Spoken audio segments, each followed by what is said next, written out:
10 நாளையில ஒரு நாள் பாத்திரம் எல்லாமே ஆர்கனைஸ் பண்ண வேண்டிய வேலை இருக்கும். கிச்சனையும் டீப் கிளீன் பண்ண வேண்டிய வேலையுமே இருக்கும். ஆனால் நேற்று சண்டேனால கீ ரைஸ், சிக்கன் குழம்பு எல்லாமே வச்சுருந்தேன். ஸோ மார்னிங் வந்து கிச்சன் போகும்போதுல கொஞ்சம் கவுச்ச ஸ்மெல் வர மாதிரி இருந்துச்சு.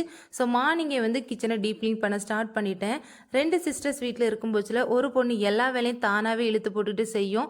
ஆனால் இன்னொரு பொண்ணு சோஃபாவில் படுத்துட்டு மொபைல் பார்த்துட்டு டிவி பார்த்துட்டு இந்த மாதிரி இருந்துகிட்ருக்கோம். அம்மாவும் வந்து கிரெடிட்ஸ் எல்லாமே பெரிய பொண்ணுக்கு கொடுப்பாங்க, இல்லாட்டி சின்ன பொண்ணுக்கு கொடுப்பாங்க. வீட்டுக்கு யாராச்சும் ரிலேஷன்ஸ் வரும்போது என்னோட அந்த பொண்ணு தான் எல்லா வேலையுமே இழுத்து போட்டுட்டு செய்வா, ரொம்ப ஹெல்ப் பண்ணுவா அப்படின்னு சொல்லிட்டு கம்பாரிசன் ஸ்டார்ட் ஆகிடும். இந்த மாதிரி ஒரு விஷயத்துலையும் வந்து கம்பாரிசன் பண்ணுறது ரொம்ப ரொம்ப தப்பு. கிரெடிட் கொடுக்காத பொண்ணோட மனசில் என்னோட அம்மாவுக்கு அந்த பொண்ணை தான் ரொம்ப பிடிக்கும், என்னை பிடிக்கவே செய்யாது, இந்த மாதிரி திங்கிங்லாமே மனசில் வர ஆரம்பிச்சிட்டோம். இந்த மாதிரி கம்பேர் பண்ணுறதை விடைக்குமே ஒரு வேலையை வந்து 2 பேருக்குமே பிரித்து கொடுத்துட்டா அந்த ஹோல் டேயில் கண்டிப்பாக அந்த வேலையை செஞ்சு முடிச்சிடுவாங்க. அட்லீஸ்ட் இனிஷியேட்டாவது பண்ணுவாங்க. இந்த மாதிரி கம்பாரிசன் பண்ணுறது ரொம்ப ரொம்ப தப்பு. நீங்கள் வேலை செய்யாத பொண்ணா இல்லை எல்லா வேலையும் இழுத்து போட்டு செய்கிற பொண்ணான்னு சொல்லி கீழே கமெண்ட் பண்ணுங்கள். அவ்வளோதான். நெக்ஸ்ட் வீடியோவில்